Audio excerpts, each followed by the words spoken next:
एक तर्क आता है कि कृष्ण भी तो दूध पीते थे, लेकिन आप कितनी आसानी से बोल देते हो। पर कभी सोचा है कि इसके पीछे भी आपका स्वार्थ छुपा है?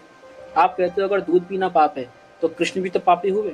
जरा सोचिए आप बोल क्या रहे हो। भगवान श्री कृष्ण जिन्होंने आपको भगवत गीता जैसा ग्रंथ दिया, उन्हें आप अपने तर्क से पापी बना रहे हो। क्यों? क्योंकि आपको अपना स्वार्थ नहीं छोड़ना। ध्यान से देखो, जो बात आपके स्वाद के खिलाफ है उसको तो आप छोड़ देते हो, और जो बात आपके स्वाद को सपोर्ट करती है उसे आप पकड़ लेते हो।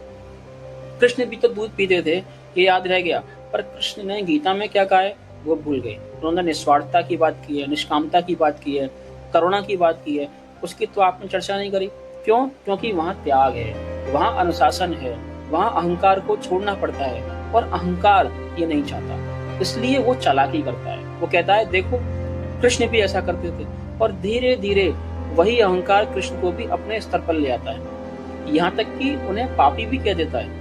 आप देख रहे हो कैसे आपका अहंकार कृष्ण को भी इस्तेमाल कर रहा है अपने स्वाद के लिए, अपने सुख के लिए। सच तो ये है कि हमें कृष्ण से कोई मतलब नहीं है, हमें अपने स्वाद से मतलब है, और स्वाद के लिए हम किसी के ऊपर भी दांव पर लगा सकते हैं, चाहे वो फिर एक मासूम जीव हो या फिर वो खुद कृष्ण ही क्यों ना हो। धर्म का मतलब ये नहीं है कि जो हमें अच्छा लगे वही सही है। धर्म का मतलब होता है कि जो सही है उसे अपनाना, चाहे फिर वो कठिन ही क्यों ना हो। और जहाँ करुणा नहीं वहाँ कृष्ण नहीं, सिर्फ हमारा स्वार्थ है। देखिए, वीगन आप नहीं होना चाहते, एनिमल प्रोडक्ट्स आप नहीं छोड़ना चाहते, तो इसमें आपकी कमजोरी है ना। क्यों? क्योंकि आप अपने स्वाद को सच के ऊपर रख रहे हो। तो होना क्या चाहिए था? सच ऊपर और स्वाद नीचे। अगर आप ऐसा नहीं कर पा रहे तो इसमें कमजोरी आपकी है, तो कृष्ण को शामिल मत करो। गीता में कृष्ण कहते हैं धेनु नाम अस्मि कामधेनु, यानी कि मैं गायों में कामधेनु हूँ।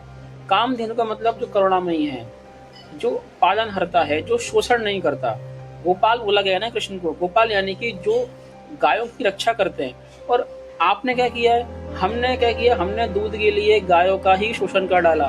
तो आप और कृष्ण की बराबरी हम नहीं कर पाएंगे, तो कृष्ण से इस बात का कंपैरिजन मत कीजिए।